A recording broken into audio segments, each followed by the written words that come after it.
नमस्कार, आप सबका मेरे यूट्यूब चैनल एग्ज़ाम तक में स्वागत है। आज हम हिमाचल प्रदेश की अर्थव्यवस्था का क्विज़ करने जा रहे हैं। यदि क्वेश्चन में किसी को किसी प्रकार का डाउट हो तो वो हमारी इंस्टाग्राम आईडी एग्ज़ाम तक 9 या टेलीग्राम चैनल एग्ज़ाम तक 9 में हमसे पूछ सकता है। तो चलिए वीडियो को शुरू करते हैं। हमारा पहला प्रश्न है, पौंग बांध क्षेत्र को किस वर्ष वन्य जीव संरक्षित क्षेत्र घोषित किया गया? जो मेरी प्रीवियस वीडियो है मैंने वहाँ पर आपको बताया था कि पौंग बांध किस जिले में स्थित है। तो पौंग बांध कांगड़ा जिले में स्थित है और जो इसका एक अन्य नाम भी है, इसे महाराणा प्रताप के नाम से भी जाना जाता है। और जो यहाँ पर हमारे पास क्वेश्चन पूछा गया है वो पूछा गया है कि पौंग बांध क्षेत्र को किस वर्ष वन्य जीव संरक्षित क्षेत्र घोषित किया गया? ए 1960, बी 1968, सी 1972, डी 1983। तो इसका सही आंसर होगा ऑप्शन डी 1983 ईस्वी को। 1983 ईस्वी को ही जो पौंग बांध है, पौंग बांध को वन्य जीव संरक्षित क्षेत्र घोषित किया गया था। हमारा अगला क्वेश्चन है, जिला सोलन में स्थित छिल्ली वन्य जीव संरक्षण स्थल की स्थापना कब की गई थी? जो ये क्वेश्चन है ये मोस्ट इंपॉर्टेंट क्वेश्चन है। ये पूछा जाता है कि जो छिल्ली वन्य जीव संरक्षण है वो किस जिले में स्थित है? तो छिल्ली वन्य जीव संरक्षण जो केंद्र है यह सोलन जिले में स्थित है। और यहाँ पर हमारे पास क्वेश्चन पूछा गया है कि जो जिला सोलन में स्थित छिल्ली वन्यजीव संरक्षण स्थल है इसकी स्थापना कब की गई थी?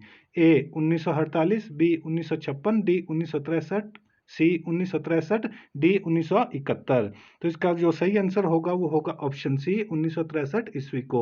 1963 ईस्वी को ही जो छिल्ली वन्यजीव संरक्षण स्थल है उसकी स्थापना की गई थी। हमारा अगला क्वेश्चन है, फरवरी 1998 से लागू कन्यादान योजना के अंतर्गत 15,000 से कम आमदनी वाले परिवार की लड़की की शादी पर कितने रुपए की आर्थिक सहायता का प्रावधान रखा गया था? ए 5100 रुपये, बी 10,000 रुपये, सी 11,000 रुपये, डी 21,000 रुपये। तो इसका जो सही आंसर होगा वो होगा ऑप्शन सी 11,000 रुपये। जो हिमाचल प्रदेश में कन्यादान योजना शुरू की गई थी वो कब की गई थी? 1998 में शुरू की गई थी। और उस समय जो ये राशि थी वो कितनी रखी गई थी? वो 11,000 रुपये उसकी राशि रखी गई थी। और उसका क्राइटेरिया क्या रखा गया था?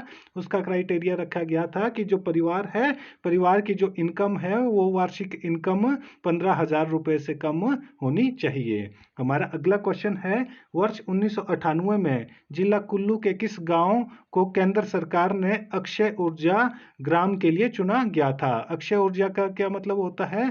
ऐसी एनर्जी जो फिर से उत्पन्न की जा सकती है। तो जो जिला कुल्लू के बारे में पूछा गया है कि जिला कुल्लू में 1998 में जो केंद्र सरकार थी, केंद्र सरकार ने किस गांव को अक्षय ऊर्जा ग्राम के लिए चुना था? ए मलाणा, बी सिंगार, सी उखरली, डी प्रेणी। तो इसका सही आंसर होगा ऑप्शन बी सिंगार। जो सिंगार गांव है जो किस जिले में स्थित है? तो जो कुल्लू जिले में स्थित है। और 1998 में ही केंद्र सरकार के द्वारा अक्षय ऊर्जा ग्राम के लिए इसको चुना गया था। हमारा अगला क्वेश्चन है, हिमाचल प्रदेश के किस जिले में औद्योगिक पूंजी निवेश सर्वाधिक है?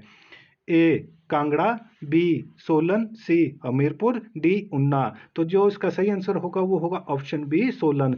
सोलन को मैंने आपको पहले भी बताया था, सोलन को हिमाचल प्रदेश का औद्योगिक जिला भी कहा जाता है क्योंकि यहाँ पर बहुत सारी जो औद्योगिक शहरों की स्थापना की गई है, जैसे बोरोटीवाला, परवाणु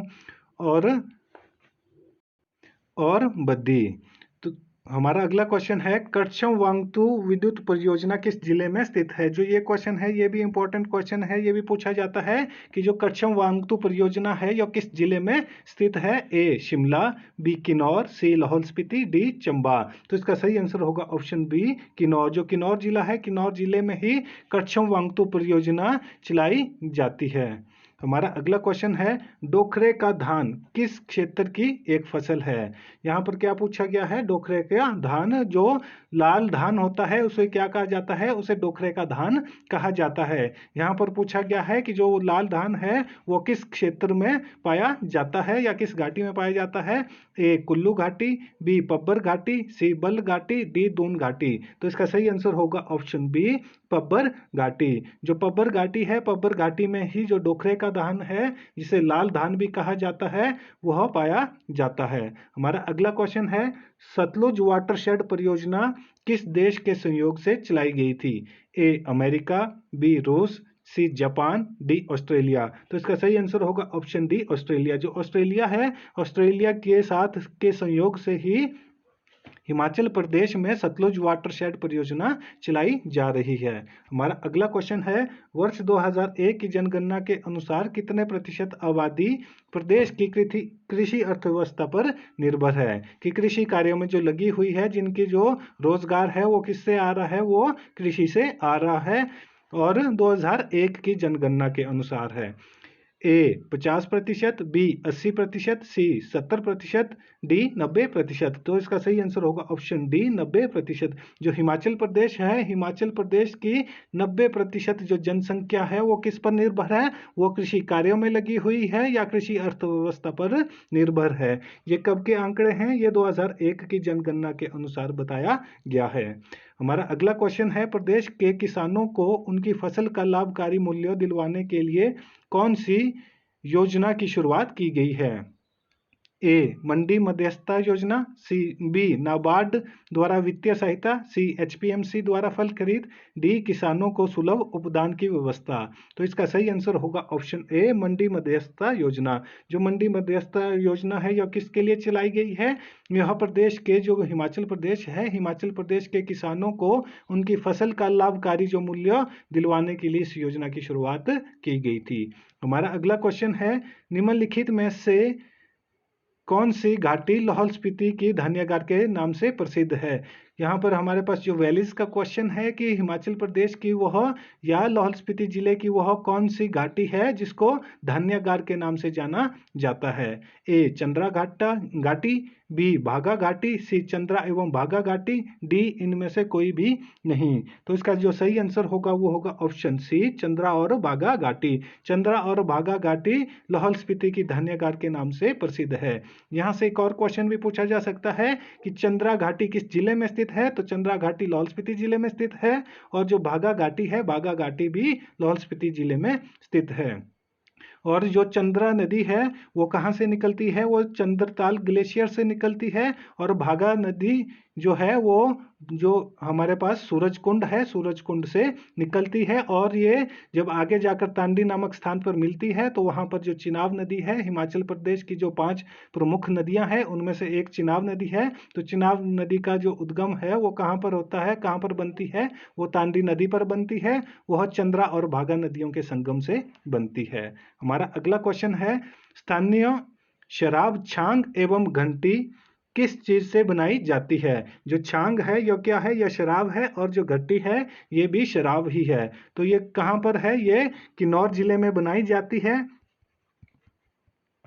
तो यहां पर हमारे पास पूछा गया है कि जो स्थानीय शराब छांग एवं घंटी की किस चीज से बनाई जाती है? ए ओगला, बी जौ, सी चलई, डी मक्की। तो जो इसका सही आंसर होगा वो होगा ऑप्शन बी जौ।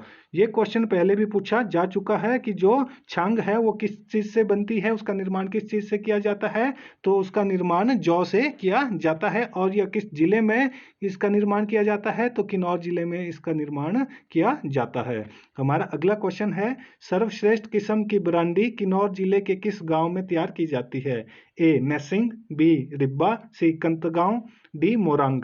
तो इसका सही आंसर होगा ऑप्शन ए नैसिंग गांव। नैसिंग, जो नैसिंग गांव है ये किस जिले में स्थित है? ये किन्नौर जिले में स्थित है। और किन्नौर जिले में ही सर्वश्रेष्ठ किस्म की जो ब्रांडी है, जो शराब की एक किस्म है, वो बनाई जाती है।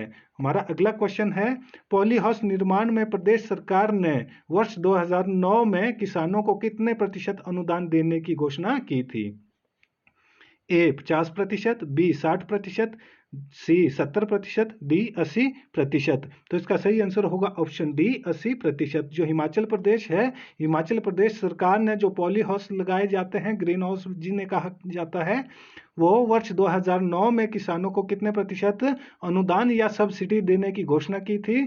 तो वह 80% इसके ऊपर सब्सिडी देने की घोषणा हिमाचल सरकार ने की थी। और कब की थी? वर्ष 2009 में। हमारा अगला क्वेश्चन है, जिला ऊना में स्वां नदी एकीकृत जलागम्य प्रबंधन परियोजना के लिए Japan bank of international corporation ने कितनी धनराशि दी थी? ए 40 करोड़ रुपए, बी 135 करोड़ रुपए, सी 256 करोड़ रुपए, डी 500 करोड़ रुपए। तो इसका सही आंसर होगा ऑप्शन बी 135 करोड़ रुपए। जो जिला ऊना है, जिला ऊना में जो स्वां नदी है, क्वेश्चन क्या बन सकता है, स्वां नदी किस जिले में स्थित है, तो स्वां नदी ऊना जिले में स्थित है और उसी नदी के एकीकृत जलागम्य प्रबंधन जो परियोजना है उसके लिए बैंक, जो जापान का बैंक है, bank of Japan international corporation ने 135 करोड़ रुपए की धनराशि स्वीकृत की थी। और जो स्वां नदी है, स्वां नदी को ऊना जिला का शोक भी कहा जाता है। शोक इसलिए इसको कहा जाता है क्योंकि एक तो यह बरसाती नदी है और यहाँ पर जब बहुत अधिक मात्रा में इसमें पानी आता है बरसात के मौसम में और वह अपने साथ बहुत सारा नुकसान करती है, जिसके कारण इसे जिला ऊना का शोक कहा जाता है। तो आज का क्विज हमारा यहीं पर समाप्त होता है। वीडियो अच्छी लगी हो तो वीडियो को लाइक, कमेंट व शेयर करें और हमारे यूट्यूब चैनल एग्जाम तक को सब्सक्राइब करना ना भूलें। धन्यवाद।